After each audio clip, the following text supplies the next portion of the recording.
Hello, everyone, again. Thanks so much for joining the Binance Simple Earn AMA once again. So we have been quite on a roll recently with AMAs every week for you guys. Once again, do let us know where you guys are tuning in from, what countries, what time zones you guys are in. And very, very excited to have Yves La Rose on the AMA with us today, who is the CEO and founder of the EOS Network Foundation. So, yeah, Yves, would you like to give a brief introduction about yourself? Sure. Thank you, Larry. Thank you for having me on. Pretty excited about doing this today. It's pretty great. So yes, my name is Yves La Rose. I'm the CEO and founder of the EOS Network Foundation. I've been in the crypto space now for over 10 years. I started mining Bitcoin very, very early on. And although everybody asks me, and no, I don't have Bitcoin from that period of time, from more than 10 years ago, but I did start in the space very early on. And over the years, I guess I kind of came back into the space. But since 2017, I've been full-time now in blockchain. Started early on as well as a block producer on EOS before the mainnet launch in 2018. And in 2021, in the summer of 2021, is when the network essentially came to consensus on creating a foundation. And so I've been leading the foundation ever since. As a foundation is very different than other foundations and other ecosystems because it's really the only one that I know of that is born out of the community and that wasn't launched or appointed at the beginning of the network.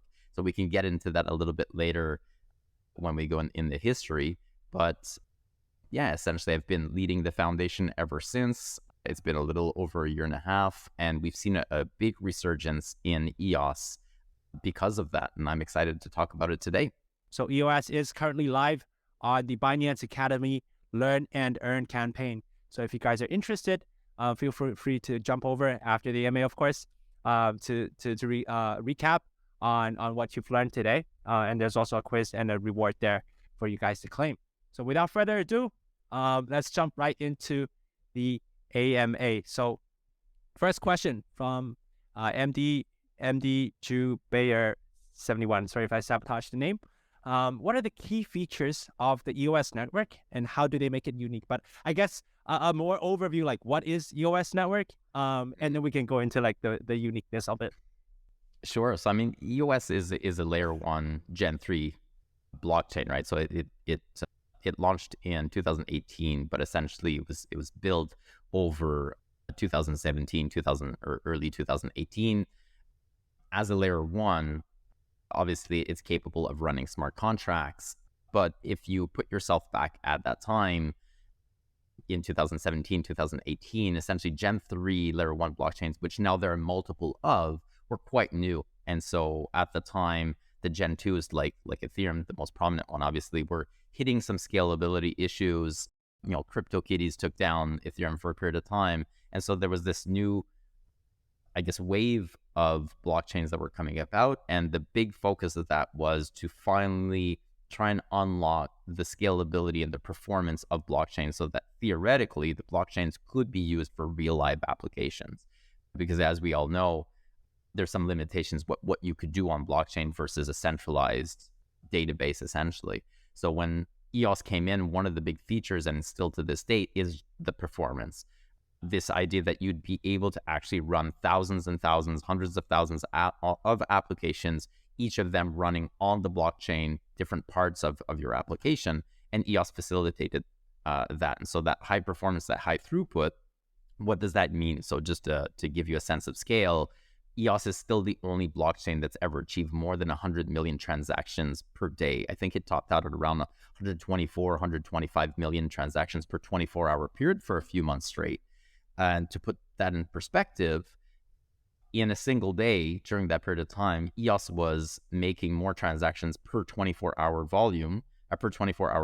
than, for example, Bitcoin and Ethereum combined for an entire year. So it's, we're talking about massive scale compared to what existed previously. And we're also talking about now almost 5 years ago. So obviously that's increased ever more from there. So you've got high performance, but then with that high performance, what's important for EOS, or what's a unique feature as well, is to keep that cost low. So there's think back as well, right? You're think of gas fees at the time where the network gets congested or the laws of usage of the network.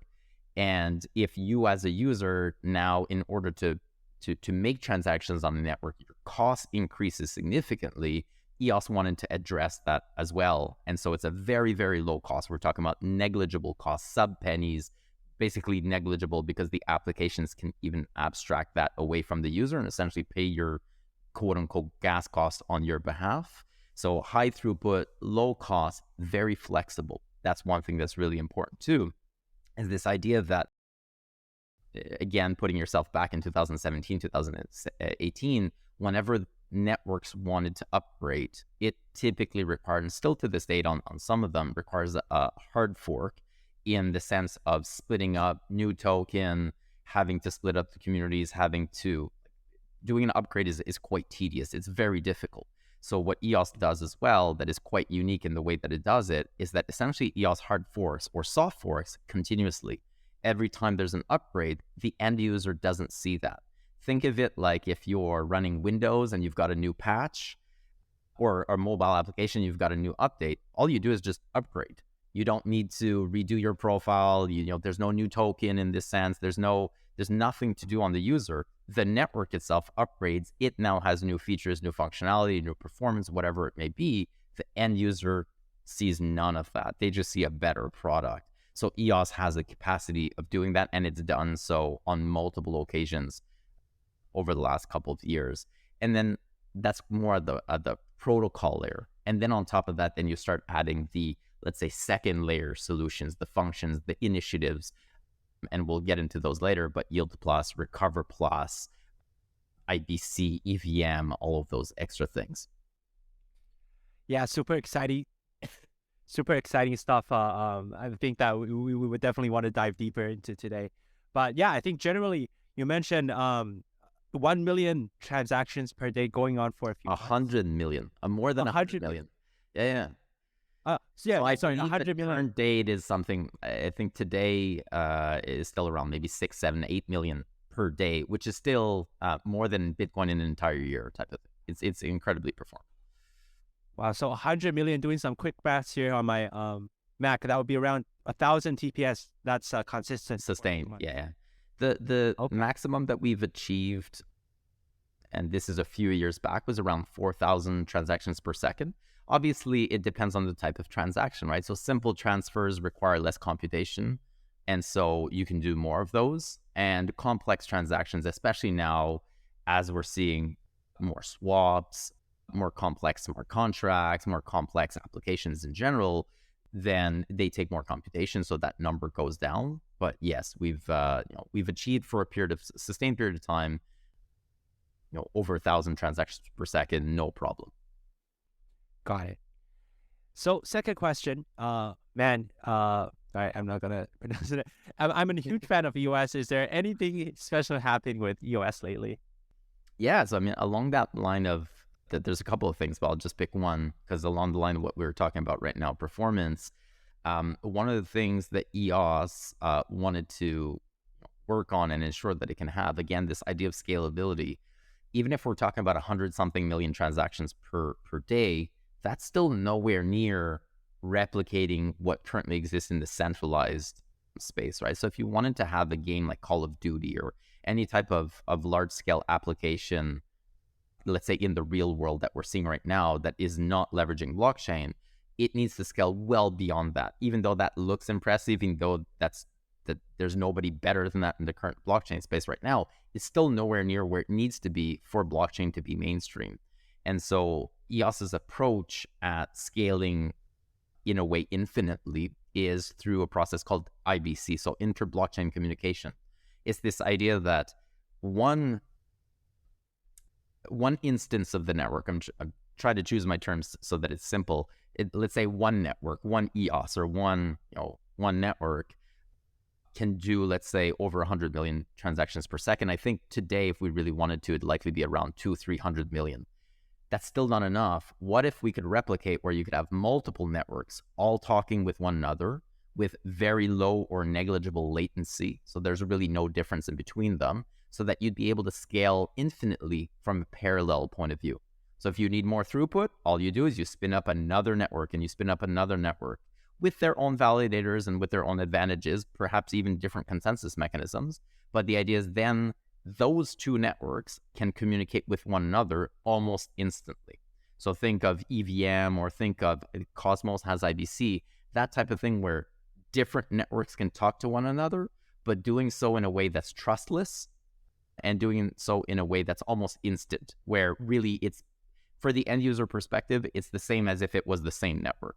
So you maybe as a developer, you as an application or as a business, know that in the background, there are 3 networks powering your application. But for the end user, all they see is one seamless experience. And so EOS just deployed Antelope IBC about 2-3 weeks ago. And basically, we now have the capacity to have horizontal scalability in a trustless fashion, no oracles, no third party in between. It's completely trustless. That's already live. That's already functioning. And so that's something pretty special that's ongoing right now. Awesome. So a quick recap there. IBC is blockchain communication protocol. Yeah. Okay. Yeah, and so that blockchain communication. Yeah. okay. And that enables that having several, so developers can launch chains based on your application. So it's sort of, is it similar to like recently there's like the talk on Ethereum 2.0 or Ethereum sharding, where there's like yeah, kind of sharding. So think of it like 2 separate chains that can now talk to one another, but they do so in a trustless fashion. So there's no oracle or no third party in between, because we've seen a lot of hacks and flaws in code typically happen with bridges. Exactly. And so think that there's no bridge, there's no third party in between, there's no oracle. And so it's basically just linking 2 chains together. So if one chain doesn't give you the capacity that you're looking for some reason, because it just doesn't have enough throughput, or you need more than that, well, you spin up another chain, you link them together. What we haven't seen yet, because this is very new, we're talking about pioneering tech, front of the line, this is brand new. How applications and how users will leverage that tech is what we haven't really seen yet, but the function is there. So think that perhaps there's going to be an application that has, just making this number up, 50 million users. And so 50 million accounts are needed. Maybe if they deploy those 50 million accounts on the main chain, there's just too high of a cost, or for whatever reason, they just can't justify it or whatever.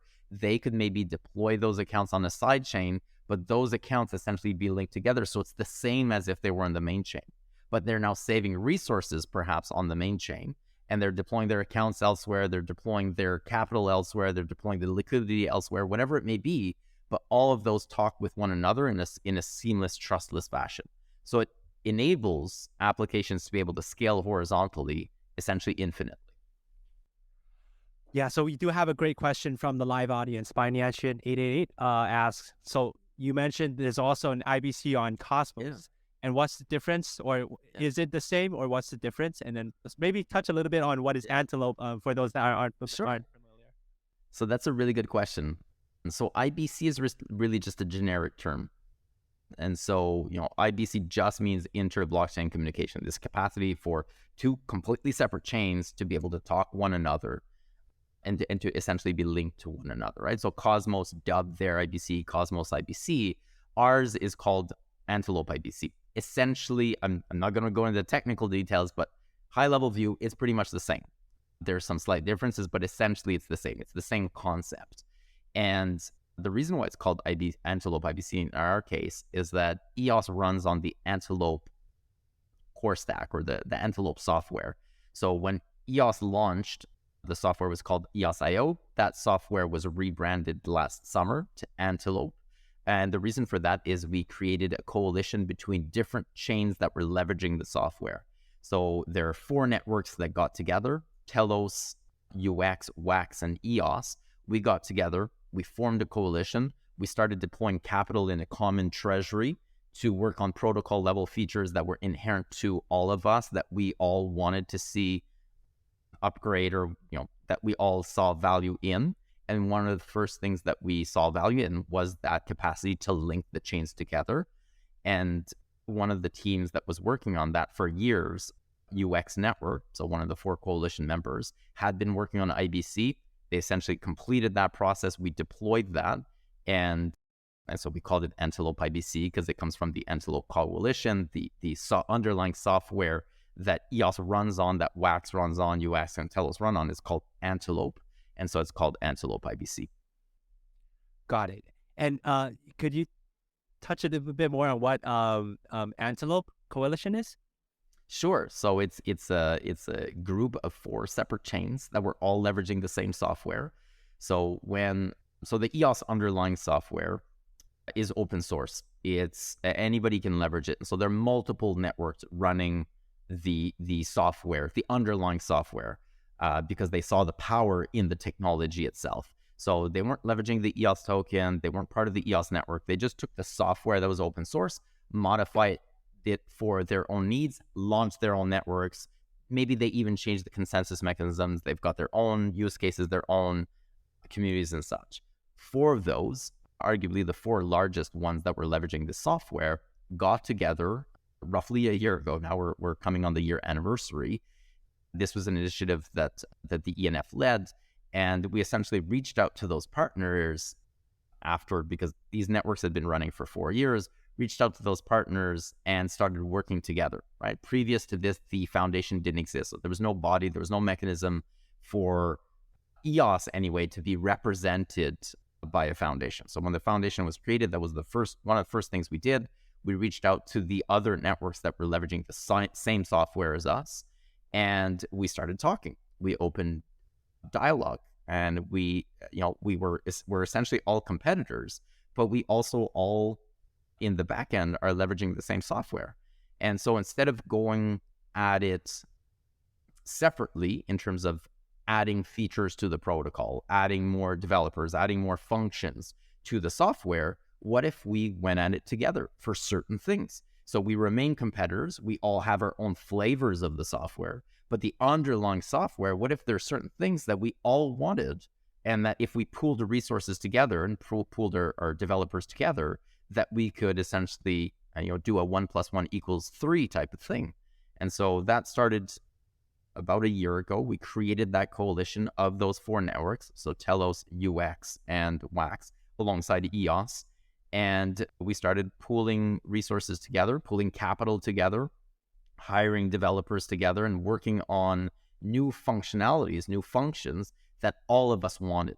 So instead of going at it separately, going at it together, determining what those priorities are, determining what we all had in common and what we could leverage, while also remaining competitors and remaining separate, right? And so the Antelope Coalition was born. One of the first things we did was to prioritize what we wanted, but another key part was taking that EOS.io software that I mentioned that belonged to the previous entity Block 1 in terms of IP. We rebranded that. We did a hard fork. We essentially upgraded the software. Each network has upgraded respectively as well. I believe Wax is the last one, and they should be doing so eminently. EOS went through its hard fork last September, and essentially now everybody's running on that community-owned software. So it's the software that was originally built by Block 1, that was hard forked. Now the repo itself is owned by the community. It's now developed by the community. It's funded by the community, funded by these 4 different chains, predominantly EOS, but everybody contributes in their way. And this is basically the coalition. It's a group of 4 that are competitors but have similarities and work together on certain things. So the IBC is launched from the Antelope Coalition. Yeah. And so when you say when developers or teams they meet capacities, they can spin up a new chain, meaning that on the IBC they can spin up a new EOS chain, or in terms of could you couple of things there. Let me try to unpack it. So essentially the coalition is only 4 chains right now. There's 4 main chains with their own market caps. and their own tokens, their own developers, their own communities. When the coalition gets together and it meets on a weekly basis, it determines priorities that are inherent to all of them. Hey, we all want to lower the finality. Currently, finality on EOS is 3 minutes, give or take. So one of the priorities that we've laid out is to lower that, and we'll talk about it later, but this concept called instant finality, where we're going to lower that to a few seconds. So that's one of the priorities that was highlighted. All right, we all want that. The four of us all want that. Even though we're competitors, if we had this in the protocol, the underlying software, that would be a benefit to all of us, to all of our communities, all of our tokens, all of our different, basically, chains. And so there's certain things that we all want. And if we go at it together, typically there should be a lower cost. There should be cost savings because we're all pitching in instead of just one of us doing it at it ourselves. The advantage there as well is then that new function that is being built is now built in the protocol, the software itself at the deepest level, that anybody now going forward that uses that software now has that new advantage. However, when we talk about IBC, for example, think of it like, what is it? Wormhole has a bridge. Think of it like the whitelisting of Wormhole. Everybody could theoretically spin up the bridge. The code is there. People can use it. But one of the values is to be officially whitelisted by Wormhole, to be in that special group of, hey, we've whitelisted you. You're part of this group. You now have these extra benefits, essentially, that you wouldn't have, marketing, support, whatever it may be, if you weren't in this group. So with IBC, that's essentially what we've done between these four chains. Anybody, part of what we did with the foundation and with Antelope is this functionality of IBC is now open source. Anybody who's using the Antelope software has now, if they want, the possibility of doing IBC with anybody else. But one of the special sauces or one of the advantages is if you're in the coalition, you're whitelisted within the four chains that can talk with one another. So what we've seen is certain applications are leveraging the function, but they're not necessarily in the coalition because it provides value for them as an application, provides value for their community. But if they want to get those extra benefits, becoming part of that coalition is something that they might want to do. So right now there's only four, but we do envision, and we've talked about this on multiple occasions, what would it look like if other chains wanted to join the coalition? So think about it like you mentioned earlier, a sharding, or if we talk about parachains, for example, in Polkadot, this idea that in others, they started off centralized and they decentralized over time. EOS and the Antelope ecosystem went about it the opposite direction because the foundation didn't exist at the time. We started off decentralized and we're now getting together over time. So it's the complete opposite. So we're seeing multiple networks, all competitors that have existed for years, come together and create something that didn't exist before, instead of having one that is now splitting up into multiple. So it's the assembly instead of the splitting up. It's a completely different approach. And that's just the reality of the, where we're at. Yeah, thanks so much for the detailed answer. I think this in some parts also gives an answer to what are to the next question. So Noman asked, what are the advantages of building on EOS networks? And for the developer teams out there, what are some of the unique offerings that EOS has?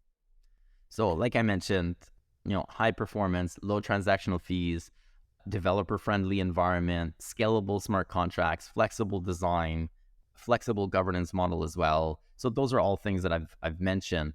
But then on top of that, what makes the EOS network in a way unique or powerful for users and developers is that we have multiple initiatives in order to be able to help fund either individual users, businesses, developers, large entities. So we've got funding mechanisms, and then we've got non-financial support as well. So this is one that I think is really important that people often overlook.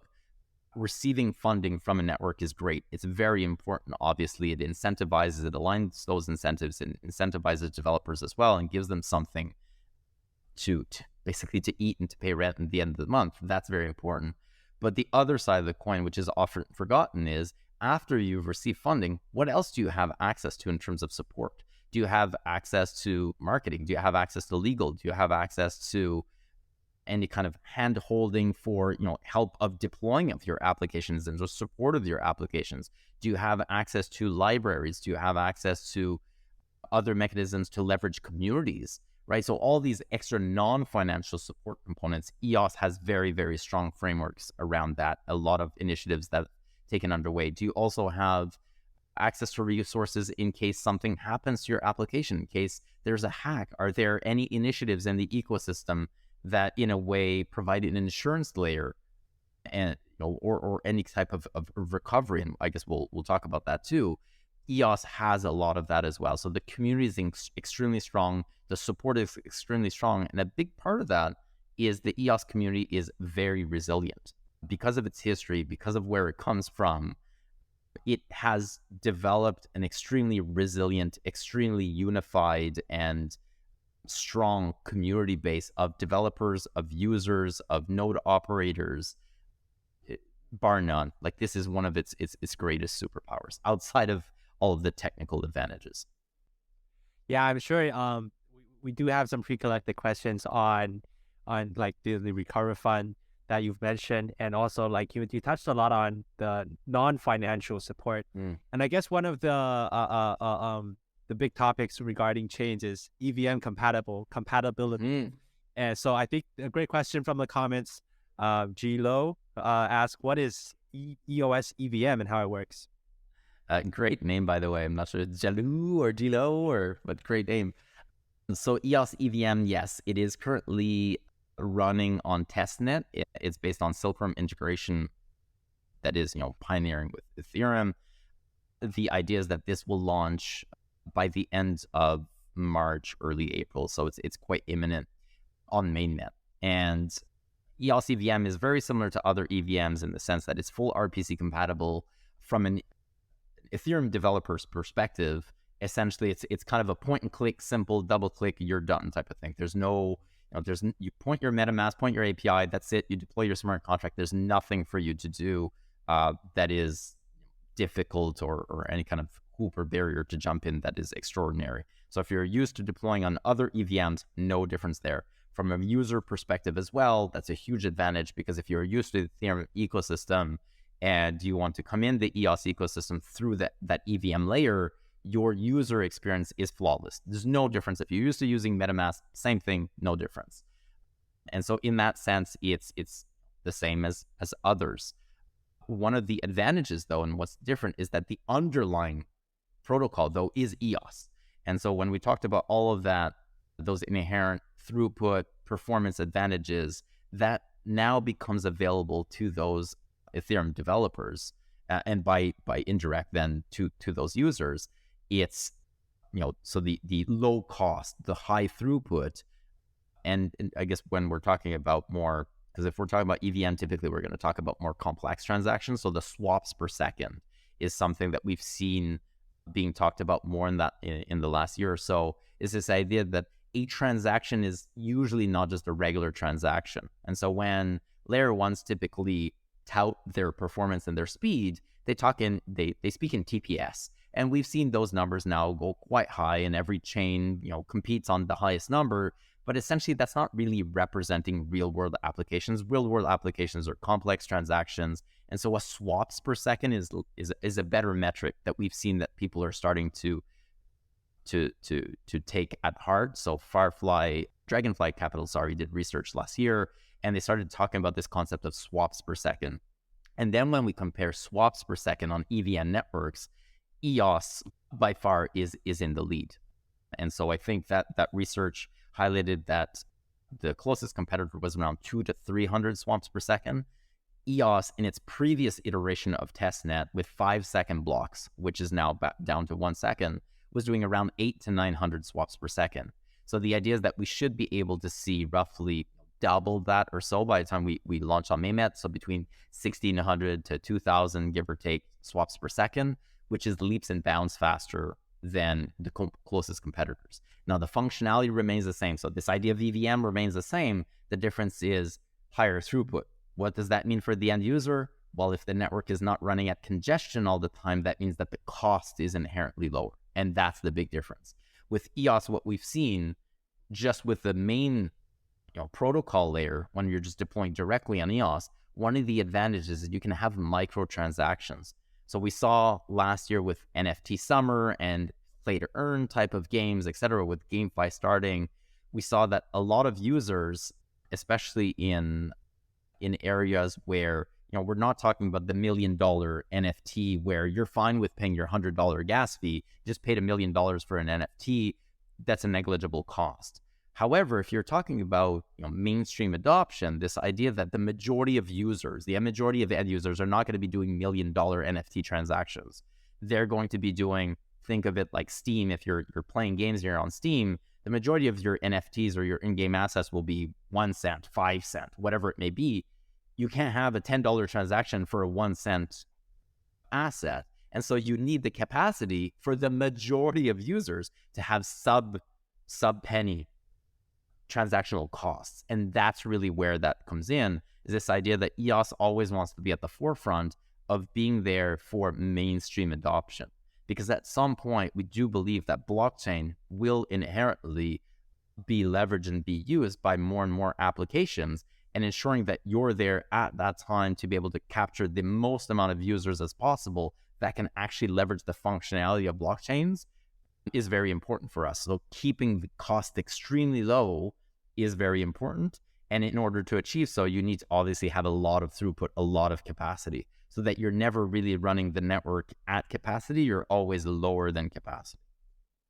Yeah, I think a quick point you mentioned, like that swap per second is a more relevant metric in terms of evaluating a blockchain. So I think for most users that are just into blockchain, maybe have heard of TPS because that's the most used metric that we hear, especially comparing with Bitcoin, Ethereum, or even Web2 like Visa transactions. If we were to look at normal financial transactions, then we heard about, I think sometimes we hear about time to finality. So yes, could you quickly break down on like what the differences are between these three metrics, or if there are any similarities? Sure.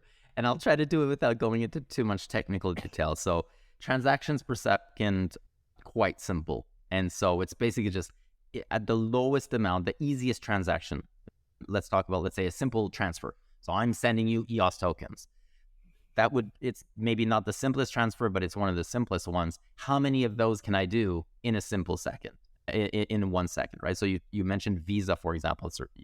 That's what people typically use as an example. Yeah. Well, Visa, I don't recall what the number is. Maybe you do. I think it's 6,000 per second or something like that, or a little bit lower than that. Yeah. So this idea of if Visa wanted to leverage the blockchain, well, it would need that capacity. Otherwise, blockchains can't even run the simple use case of Visa, for example, right? So that's, I think, why people gravitated early on around that transactions per second, because it was a concrete something that people can understand, right? Visa does this amount of transactions per second. Blockchains need to at least be able to do that. Otherwise, you can't even, because the original use case is basically just transferring asset value, right?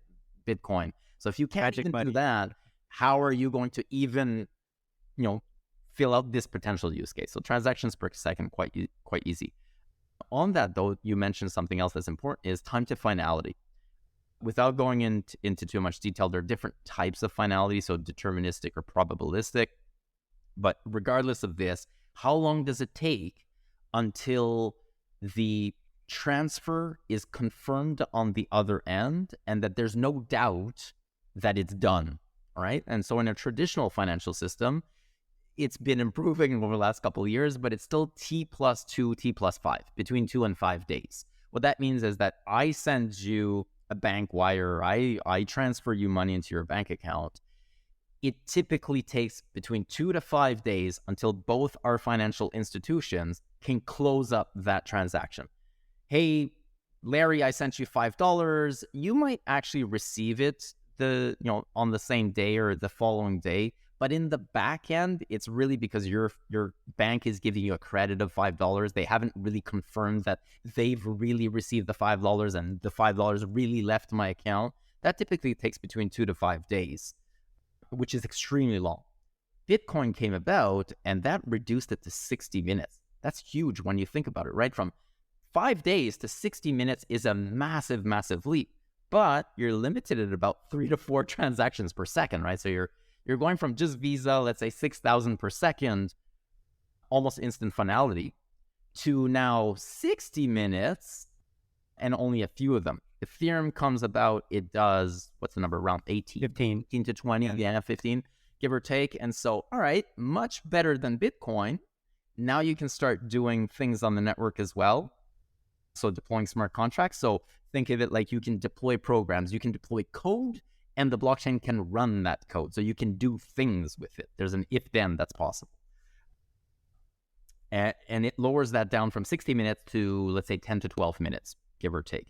Still kind of long, though. If you're going to Starbucks and you want to buy your coffee, you're not going to wait there 12 minutes before the guy at the counter gives you your cup and like, all right, we're good. We got your money. You're fine, right? So still limitations there. EOS has a finality of give or take 3 minutes.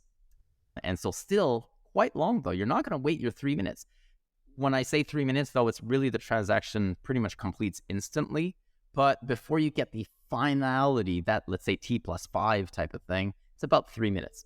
EOS is working right now on, so EOS, there's an iteration of EOS a few years back that brought that down to 3 seconds. So it was a chain called BOS, and it brought that down to 3 seconds, which means after 3 seconds, the transaction was finalized. There's no more doubt as to whether or not the funds have transferred or the transaction is complete or whatever's done that it can be validated is over. EOS is now working on what we call instant finality. So this is another initiative from the coalition that's going to bring down this 180-second finality, 3 minutes, give or take, to, let's say, 2 to 5 seconds. Like, depends on the complexity of the transaction. I'd say the majority of the transactions will be 1 to 2 seconds. Some more complex ones will be, let's say, on the 5-second range type of thing. And so when you add then the IBC that we talked about before, with this concept of instant finality, now you can deploy multiple chains that can speak to one another, and they reach finality within, matter of seconds, 1 or 2 seconds type of thing.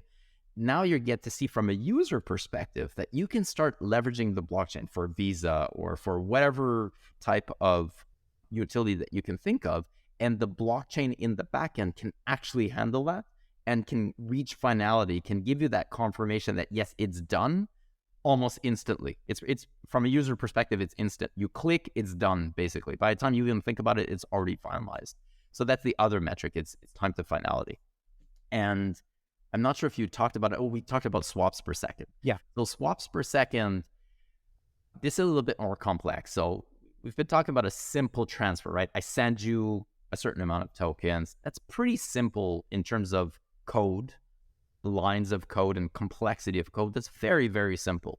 When we talk about swaps, we're not talking about way more lines of code, more complex transactions. You're doing something in a game or in an application, and there's a lot of different pieces there. So it requires more computational power in the background. Think of it like if you're running something on your computer and you're trying to do something that's a little bit harder.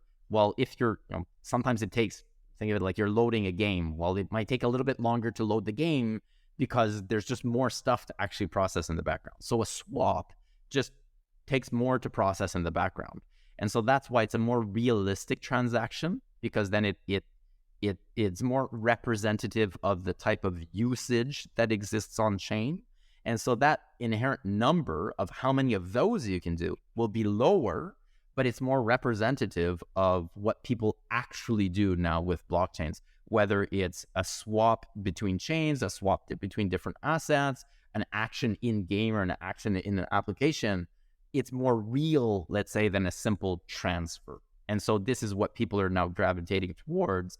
That gives a better idea. It's more apples to apples as well, because a regular TPS, well, we see those numbers being inflated. And so there's a theoretical number, then there's a real number. Both of them are useful. Obviously, when you want to benchmark, you do want to use this theoretical number under controlled conditions. But then users at the end of the day also want to see, and this is more apple to apple, great, in a non-theoretical place, in a non-controlled environment, in a real environment, what can I expect? And this is, I guess, what swaps per second is. It's a more real, it's a more tangible number. So is it a good a way to rephrase it as TPS is more used in like theoretical environments, and time to finality is used to sort of check whether the transactions are actually like engraved into the blockchain in a sense. And then swaps per second is used for evaluating the real world scenarios. Yes, I think that's the easiest way to put it. Sure, yeah. Awesome. And all of those, basically, all blockchains are trying to compete at those three, let's say, base performance benchmarks. Because then every chain will have its own advantages, its own, tweaks, etc. Those three, though, are pretty common. Just regardless of the chain, those three things are typically metrics that people can agree on are useful because they give an indication as to the usability or what you can do or how you can use it. So yes. Cool. So I think we talked a lot about, and thank you so much for breaking this down for us and talking about like the technicalities of, I think the fundamentals of blockchain. But I think moving on to the next, great follow-up question from Nafisa from the live comments is, what features are built into, we touched on a lot of these, but if you could quickly recap and in terms of how EOS can support DeFi applications, if you could highlight those as well. Sure. So, outside of, like I mentioned, all the performance advantages and the low cost, right? That's inherently important for DeFi because then you can do more of it. I'm oversimplifying, but that's the idea. The more you can do more of it. So more applications and just more use cases. Outside of that, then there are the initiatives, like I mentioned earlier, that are either financial or non-financial that aren't necessarily at the protocol level. They're initiatives on chain. They're extra programs that are being run. The two essentially that are the more relevant, I think, and have a direct impact on DeFi and EOS are Yield Plus and Recover Plus. Yield Plus is how can I say this? It's an initiative that at the protocol level incentivizes applications to deploy in EOS because they can, from the protocol, receive a certain amount of inflation and or subsidy. And the way that we've designed this program is that, think of it like the EOS network is, and the DeFi protocol or this application, it's like a B2B relationship. So the EOS approach to leveraging and supporting DeFi is less of a B2C, it's a B2B. And so the network has this initiative called Yield Plus. Protocols deploy their application on chain, and they, if they meet certain thresholds, if they meet certain requirements, they get a top up of EOS that is flowing to them on a daily basis from the chain. So it gives them kind of a base of yield that they can provide to their users, right? So what we're doing essentially is doing the B2B so that these businesses can then do the B2C. And this is how they compete. And so you've got a bunch of different applications, protocols, businesses that all have their flavor. This is their products, whatever they're doing. If they can accumulate a certain amount of TVL, so there's a minimum. So this is all about, so the whole point of the program is to incentivize TVL, is to increase the amount of TVL on chain, total value locked on chain on EOS. And so this was done through research, through academic research from a few teams that got together, wrote a blue paper, what we call it, looked at other chains that were doing yield programs and kind of pick and chose what works, what doesn't work, how can we optimize in an algorithm mathematical function, what would be the better parameters to incentivize TVL on chain. So there's a minimum. So if the application of this protocol, let's say it's a vault, can gather a certain amount of EOS or USDT EOS, thank you Binance for that, a certain amount of EOS and or USDT, so what we call hard assets, they can reach a certain amount, that minimum threshold, they start to get a top up from the chain, which means they can then choose to either give that extra inflation or that extra benefit back to their users. They could choose to use that for further development. Basically, it's on them. It's a free market. They can choose what they want to do with that. And then there's also a cap. So if if they, at some point, if they go over a certain amount of TVL, they don't get an extra top up. So it tops up at around 5% is the general idea. And where that comes in is that what we see what the target was, so that protocols or vaults and swaps and whatever it may be, like the product itself, can offer in the end between 8 to 13% yield to their end users. But the majority of that comes from the protocol. So the majority of that is actually very stable because it comes from the chain itself. It doesn't come from usage of the product. The delta here, so if the chain can give you the 5%, that means at a very minimum, you should be able to give to your users 5% yield. What differentiates then different products is what they then offer in return. So whether they choose to spend those funds in development and or give it upwards, essentially, is what we see the different products compete on. And this is where we see between the 8 to 13% yield that they can offer to their users. So that's the Yield Plus program. It's essentially like a subsidy from the network as long as you meet certain criteria. The other side of this, which is very important, is Recover Plus in order to support DeFi. What we've seen in this space is that it's not a matter of if there's going to be another hack, it's a matter of when. Hacks happen all the time. And I believe in 2022, I don't recall the number, and I think this one's wrong, but it's more than $2 billion of value was hacked. And I think it might even be more, so correct me if you have a better number. So don't take this for word. But the idea remains there's a lot of hacks that occur because generally it's code is law. What we wanted to do with EOS is one of the inherent features that we have, like I mentioned earlier, this idea of being able to upgrade the chain, permission structures that are quite flexible on EOS. There is the possibility of the network to be able to intervene when there's an ongoing hack, to be able to freeze those accounts, to be able to pause that contract. It's a function. It's a function of the chain. What we wanted to do with this is, if this function exists, let's create a framework around it so that in the event that there is an ongoing hack, which is just a question of when, not a question of if, what type of framework could we design in partnership with the applications, in partnership with the users, so this is opt-in, so that if something were to be happening, that there is a mechanism for the chain to potentially intervene. And this has been used on a few occasions. Back in October, Recover Plus essentially was triggered, or this program was triggered. There was an ongoing hack on a different chain, had nothing to do with EOS, but that, I don't recall if it was a vault or it was an application that essentially had assets on multiple chains, including EOS. So it had roughly 2 million EOS, and this got hacked.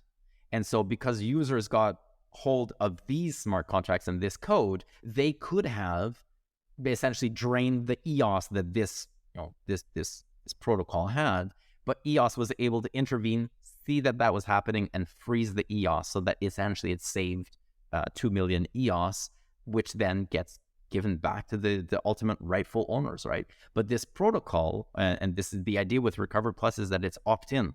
So it's an inherent benefit that applications can give to their users. So the users can know that they're interacting with an application that has gone through the Recover Plus protocol. So Binance has like Binance insurance type of thing, right? So there's an inherent KYC AML component to it, not on the users, on the application, on the developers.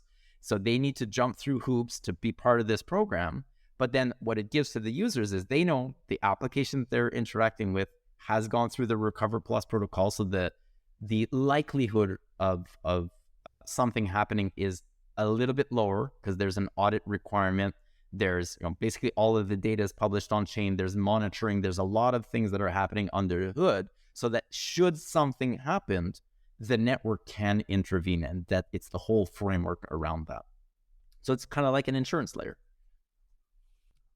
Yeah, thanks so much for that in-depth answer. So the question at the start was how EOS supports DeFi ecosystems. I guess from the takeaway here is two big programs, Yield Plus and Recover Plus. So Yield Plus is additional incentives for the entire DeFi ecosystem to incentivize more activity.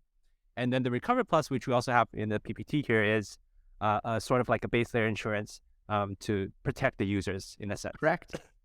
Yep. Awesome. I give the in-depth, and then you can do the TLDR. It works really well. Love it. Yeah, I'm learning a lot myself. try to keep up with all this knowledge. All right, next question. I think we touched a lot on the base technology. We have a great question. Oh, and also one more thing and a great question from N. Basu Kumar. You predicted that we're going to cover this, so your question is also chosen. Congrats.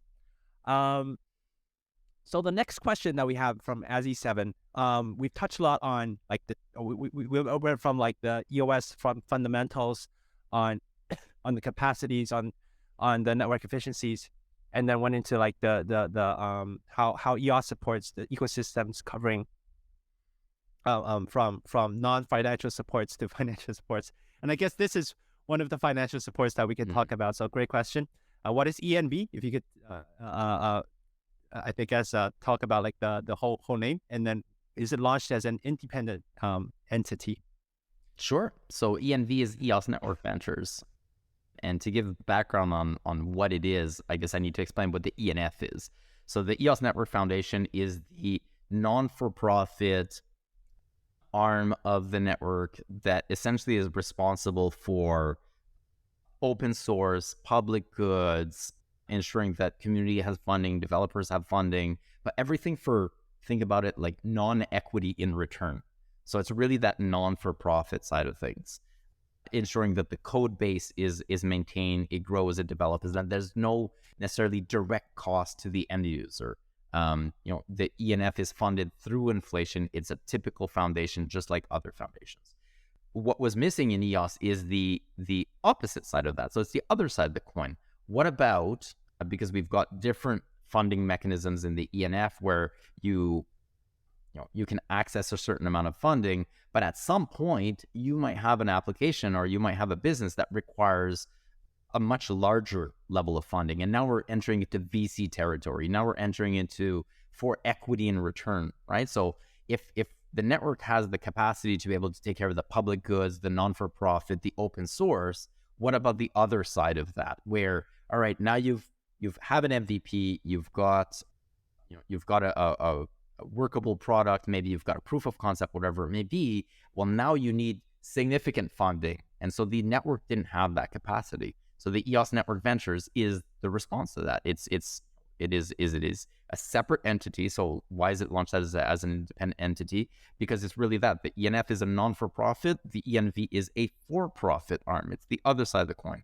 So that once you graduate from the non-for-profit side, if there's a need for your business or your team to continuously grow, right? So now we're talking about maybe the ENF does kind of the incubation, the accelerator, but now you're a real company. Now you've got a lot of users, you actually have revenue, and now you want to grow significantly while you need that VC side of things. And that's really what ENV is. And so the network reached consensus last year, a few months ago, on launching this function. It is backed by roughly $100 million treasury. And the idea behind that is going to be very traditional. As a VC, it's going to be making investments into teams, into businesses in exchange for equity, just like a regular VC, but for larger sums, right? And so the idea is now that the teams or the businesses have outgrown the, what the non-for-profit side of things can provide.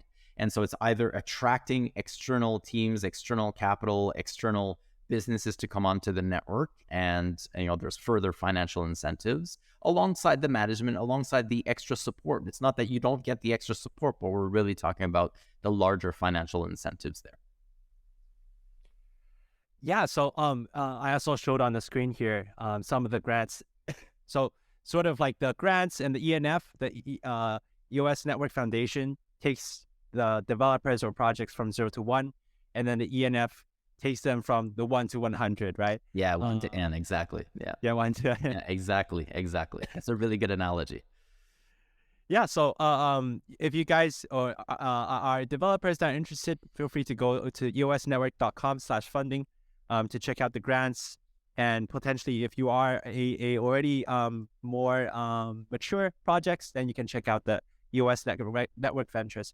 And I guess this is something very fundamental in terms of when people are getting involved in the ecosystems, is that whether the ecosystem has funds deploying and incentivizing the community to grow with it. Yeah. And I think a great question that I think we addressed a little bit too late, but maybe we can touch a little bit on 15 minutes in after the EMA. So I'm sure a lot of people already see in the name tag, Yves or Big Beard Samurai is a part of the CEO of EOS Network Foundation. So like you mentioned, there are a lot of foundations for a lot of these projects. So what is the role of the EOS Network Foundation? I guess for some of the users that go a bit backward, that they know that there's some history about EOS. So if you could touch a little bit on that as well. Sure. So, I mean, the ENF, the EOS Network Foundation, is responsible for enabling businesses, developers, and individuals to build on the EOS network. Think of it like every other foundation, pretty much, that exists in this ecosystem. Very similar. You know, the difference is not so much in what it does; it's how it came about. So the history of EOS then comes into play here. So EOS was launched after a year-long ICO, so a reverse Dutch auction in 2017, 2018. The network, the official network, the main network, the mainnet as we call it, was launched in June 2018. And at the time, the network didn't have a foundation. So when we look at other layer ones, typically at launch, they had an appointed foundation. That foundation got a percentage of token supply, and that will vary between, let's say, 10 to 40% of the token supply that they received, and that forms part of their treasury that then they can utilize to grow the software, maintain the software, do grant programs, incentivize community members, go on road shows, et cetera, right? So the funds are used for that side of things. So the network does the same thing, but the difference is EOS didn't have that at launch. What we had was an entity called Block One that developed the software, and they're the ones that did the ICO. So the funds from the ICO didn't go to the foundation. The funds from the ICO did not go to the community. It went to a private entity, a for-profit entity called Block One. The idea there was they raised a little over $4 billion. So they raised roughly $4.1 billion at the time in Ethereum, and they would be redeploying the majority of that in the ecosystem. So there's two numbers that are thrown around. $1 billion is one concrete number that they mentioned, so that they'd be redeploying at least $1 billion back into the ecosystem. The other is that because they say the majority, because they raised roughly $4 billion, a lot of people expected as well, the majority means more than 50%, and so they'd redeploy at least $2 billion back in the ecosystem. And there were incentives that were structured around trying to ensure that they would do so. Fast forward a couple of years, it was obvious that they were not doing so. That was not happening. The incentives were not aligned. And the ecosystem, EOS, was essentially left in a way for dead. And so it still had activity, it still had developers, still had a community, but it was really starved of funding. It had no mechanism to be able to fund itself. It had no mechanism to be able to distribute funding to community members, to developers, because inherently the idea was that this entity, Block One, would be doing so, but Block One really did not do so. And so in 2021, so in summer in 2021, the community, through consensus, through the elected block producers and the token holders, essentially reached consensus on enable the creation of the EOS Network Foundation, which I'm the founder of and the CEO, so that the community, essentially, the ecosystem would have a foundation. It would have a mechanism by which it could actually do everything we've been talking about for the last hour or so. Previous to that, there was no possibility of doing so. You had block producers that were receiving inflation from the ecosystem at a very low rate. It wasn't enough for any single one to do anything we've been talking about. And even if they pooled all of their funds together, but they're all competitors, so that's unrealistic. But even if they did, still not enough to be able to do anything we've talked about, because that requires a certain level of coordination. And we're talking about completely different entities. Think of all the different miners on Bitcoin or on Ethereum or whatever it may be, the different nodes and different networks. they are completely different entities. So for them to work together all the time as one entity is incredibly difficult, which is why you've got foundations. So the network reached consensus on creating that. In essentially, we got our first funding on August 25th, 2021. A few months later is when the network then reached consensus on essentially firing Block One. So part of the incentives I mentioned earlier, Block One was going to be redeploying the majority of the capital that they raised in the ICO in the ecosystem. When that became apparent that it wasn't the case, it was subjective because they could say, hey, we're deploying in things and it's just not panning out, whatever. Maybe there was one thing that was not subjective, that was very easy to see. It's a black or white, 1 or 0. It was whether or not the code base was being maintained. And that you can see easily on GitHub. And during that summer of 2021, it became very apparent that the code base was no longer being maintained. And part of the incentives that were created at launch was that there's 10% of supply of tokens that were earmarked for a period of 10 years at a rate of 10 million EOS tokens per year that were being released to Block One. So in November, December of 2021, the network then reached consensus on stopping the payments, essentially firing Block One. Hey, you're not doing your job. You're not taking care of... There's no more subjectivity here as to whether or not you're still contributing. You're not contributing. Is it black or white? You're not even taking care of the code base anymore. We're not going to pay you anymore. And so the network essentially fired Block One, stopped allocating tokens to Block One. And so, this is one of the things, I guess, that the network reached consensus on. And over that year-long transition afterwards is when, as I mentioned earlier, the coalition was created. The software stack itself was rebranded because that original IP belonged to that company. And so the code was rebranded. The coalition was formed last September. So September 2022 is when then the network reached consensus on a hard fork where they are now running the software Antelope that is essentially born out of the community, maintained, developed, and grown by the community. So no longer the GitHub repo that was maintained by Block One that has been archived. It was archived before that, right? So all of that transition essentially occurred over the last year, and that's really a lot of the work and the fruit of what the foundation's been working on, where the community has been able to take back the network in its own hands. EOS really exemplifies this idea of Web3. The token holders are in control. It is a decentralized network, and the network really exemplifies Web3. When Bitcoin was created, it was this idea of the 99% and the 1% type of thing. And it was really back in the hands of the power of the people with this trustless network.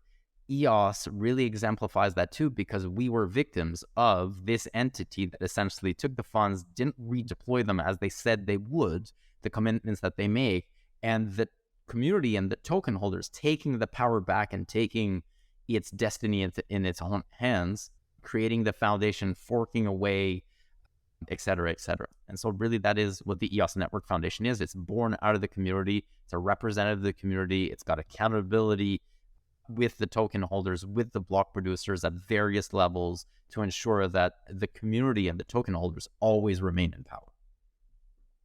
Awesome. And I think a lot of users are also very interested in, there are, like you mentioned, there are a lot of layer ones out there focusing on scalability, and like the TPS metrics that we mentioned. What are the areas that EOS Network is focusing on for I guess most of the sectors that we talk about, DeFi, GameFi, NFT, and if you could touch on a little bit of those. Sure. So we talked about a bunch of them, so I won't rehash them, right? The ones that I didn't mention that are really important for us and that we're focusing a lot of energy on are essentially GameFi.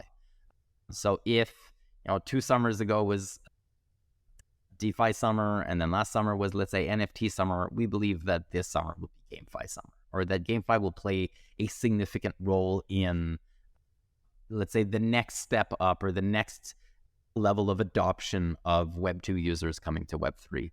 And so that is a huge area of growth for us. A lot of that focus is to make sure that we still have the foundations to be able to accommodate that growth.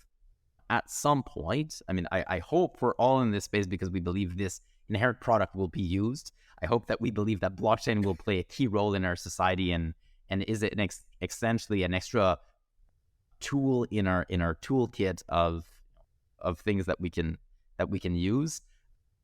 And at some point, if that's the case, then we're going to have to handle a lot of people and a lot of microtransactions, a lot of small use cases that are all running on the blockchain, or that at least leverage the blockchain for its inherent properties.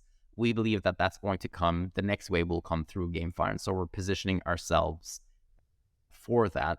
IBC is key to that. Instant finality is key to that. There's other initiatives that are being worked on that are key to that. But a big part of what this also entails for us that is less technical is kind of what we're doing right now.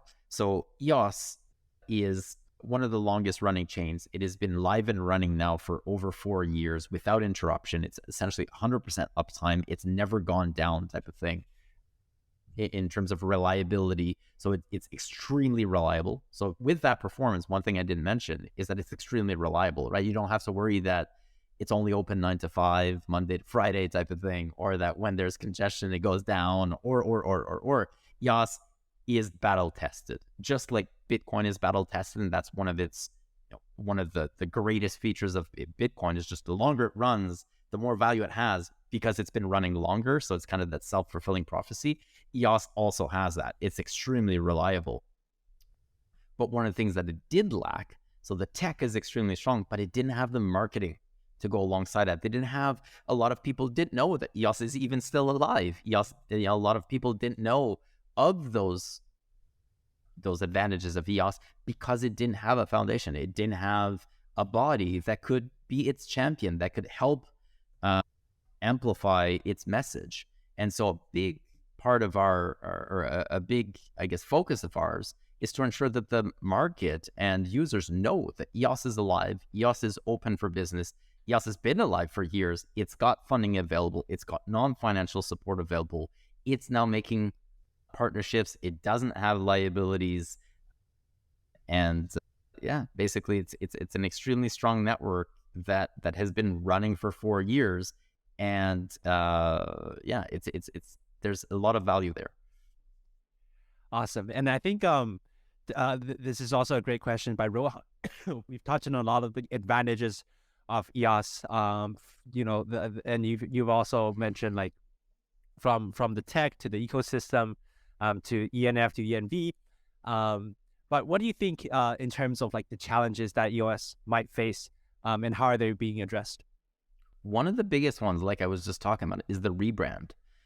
People have an idea of what EOS is, right? They've heard of the ICO. They've then heard that, and the majority of people don't even know that the ICO funds didn't go to the community, or that there was no foundation, or there was essentially, they believe, hey, you've received $4 billion. Why weren't you able to produce all of these things, right? It's kind of, it's used as the expectations were so high, and it was going to be so good, and everything failed through. But it's because they don't know that those funds actually didn't go to the community. None of that actually was deployed in the hands of developers.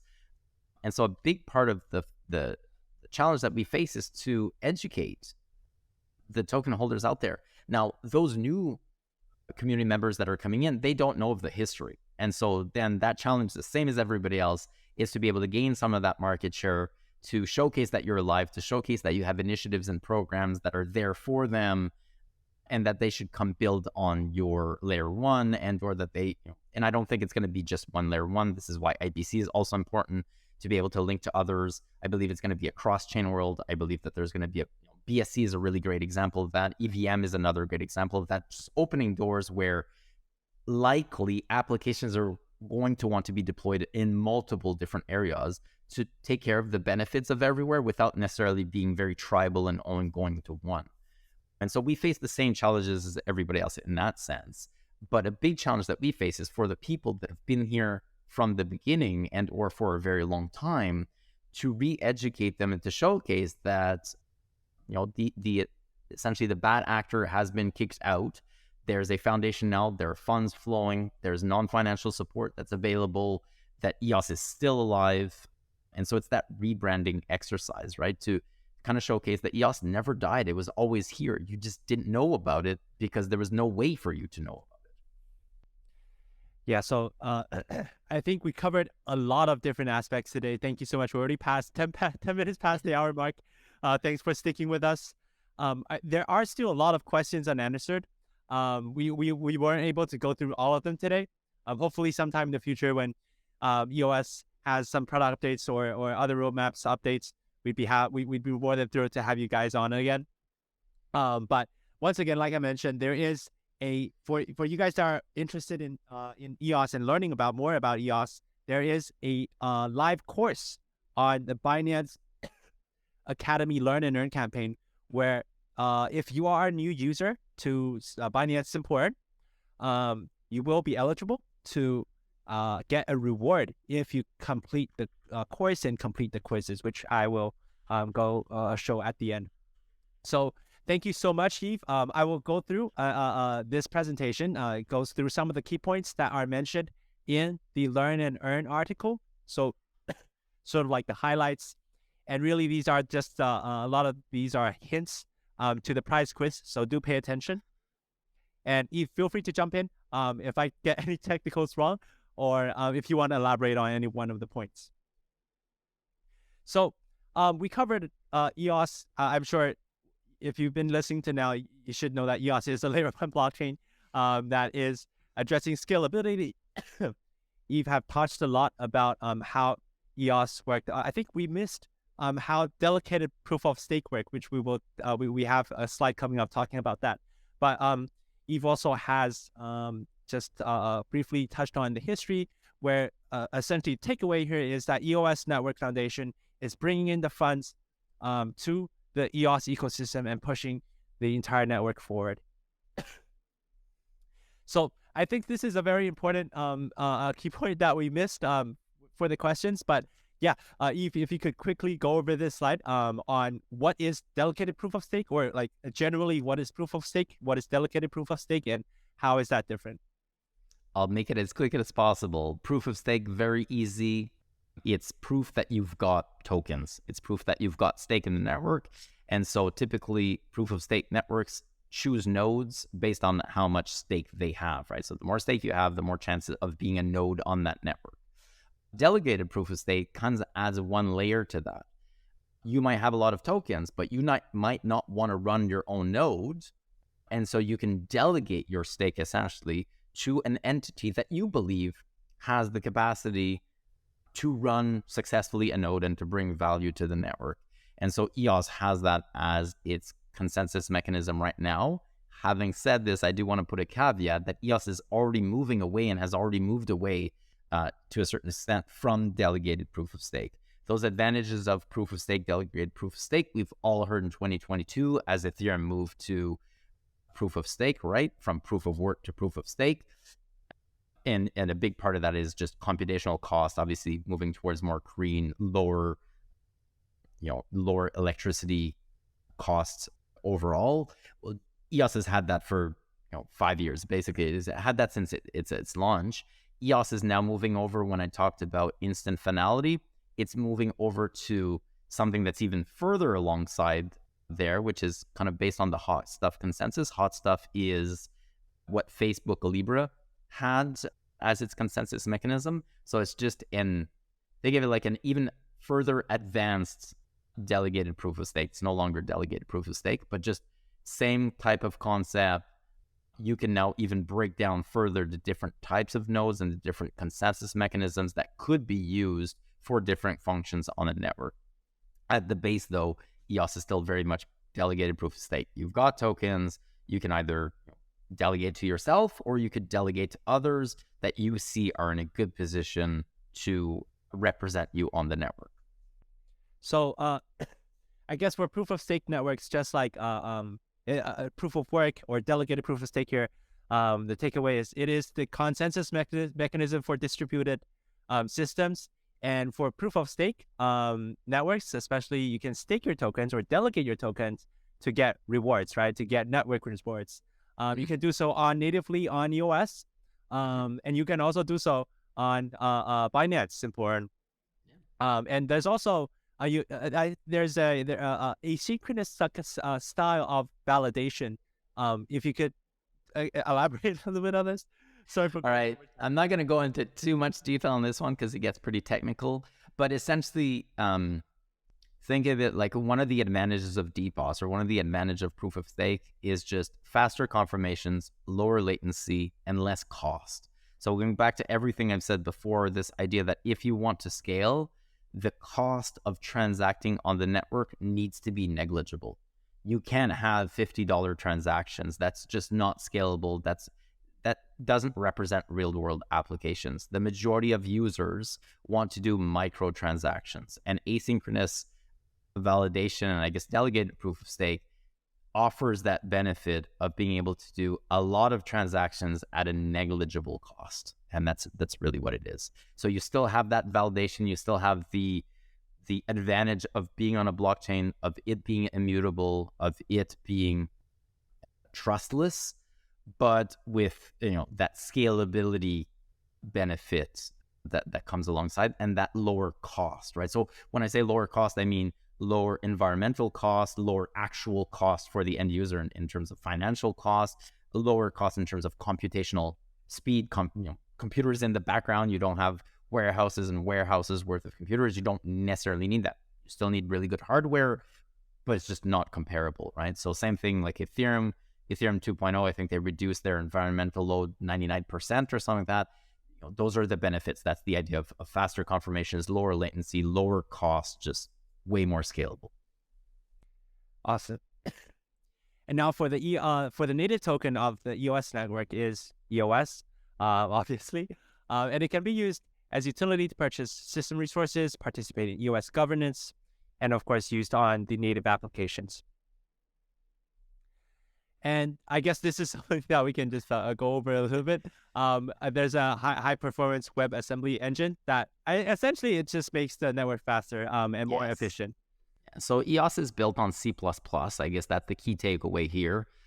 In order to be able to get that further throughput, more performance, C++ is one of the older languages, and so it compiles extremely quickly. And so, newer blockchains have gone the Rust route, the Go route, for example, and those have advantages because they're easier, let's say, to learn, but they also aren't as efficient as C++. And so at the core, EOS is extremely performant, which again just means more scalability, lower cost. That's the huge benefit there. And C++ is one of the most widely known languages too, so there are tons of libraries out there. It's a very solid, very old, quote unquote, language, and so it's extremely solid. And with the EOS EVM coming up, developers can also use Solidity and other EVM compatible languages. Yeah. So there's a wide range of options, but also if developers want to choose the most efficient one, it also supports that as well. And in EOS, you can compile your smart contracts on Go or using Rust, etc. Like there are plugins or there are libraries that facilitate that, but at the core, the protocol itself, the underlying chain is C++. Got it. And then in terms of uniqueness of EOS, we also didn't touch on this today, but in terms of like when you're interacting with smart contracts or on the blockchain, you often what you see is 0x and a lot of different numbers. But yeah, if you wanna elaborate on here. Sure. So one of the, like we mentioned, kind of that flexibility of EOS and that usability or ease of usability of EOS. One of the things is human-readable accounts. And so, you could have your account that represents your name. So it's a 12 character, but you can go lower than 12 characters as well, where you choose your account name. So it makes transacting with you and or using your account so much easier because it's a human legible account, right? So the example on screen is alice.gm. So if your name was Alice, all right, you've got your alice.gm account. So when you tell somebody, could you send me tokens? It's much easier than please send me tokens to the 0x, please copy paste, because if you make an error, we might screw it up. just send your, the tokens to alice.gm, makes it much easier. So there are benefits there from a user perspective. A quick question here: is this similar to the name service where I have to buy that sort of domain? Yes and no. So if you want a premium name, there are ways for you to do that. And so in this case, what we have on screen is .gm. So that .gm is the premium account that, in this case, Greymass, it's a block producer on the network, bought. And then when you create an account using Greymass's wallet, you can then choose at no cost, in your case, Larry. So if Larry.gm isn't taken, you can take it. There's no cost for that. If you wanted just Larry, just the account Larry, there's a high possibility somebody's already bought it, right? So you can't have duplication of names. And so just like Twitter, people have earmarked their names early on, but essentially, no, there's negligible to no cost to buy your name or to earmark your name. And if you don't want that, regardless of this though, if you just want a 12-character name, so it just happens to be 12 characters, I don't know what your family name is, but let's say Larry Binance. Let's say Larry Binance actually adds to 12. I think it might. If you wanted Larry Binance, if it's available, you could just go earmark it. There's no cost for that, right? So it's pretty easy. If you want shorter names, that's where there starts to be a cost, because more and more people want to compete for those shorter names. But I guess in terms of like comparing to having to buy a name service on other domains, the onboarding is more smooth here. Much easier. It's natively. Yes. And for the majority of people, unless you're a power user and unless you've got, unless you really want that vanity of having just Larry, you're probably good with Larry.gm or Larry.whatever that somebody else has already bought. So they bought the suffix .gm, or in this case, and you're just good with Larry.gm, then there's no cost to it. It's very easy, right? And it's extremely easy. And you said this is a wallet, Greymass? Yeah, so Anchor wallet is the wallet that I encourage everybody to use. Or I guess Anchor is not a wallet, Anchor is a validator. But essentially, it's an application that you would download in the Play Store or in the Apple Store, the iOS store. And so it's called Anchor, Anchor. It's a validator, so it acts as essentially your wallet. It acts as your validator on chain. Very intuitive, very easy. There's desktop version, mobile version. It enables you to sign transactions on chain, essentially. Think of it like a MetaMask in a way. The reason why I make the distinction it's not a wallet is because your tokens live on the chain. They don't necessarily live in that wallet, but this is the platform for you to interface with the chain. Yeah. Awesome.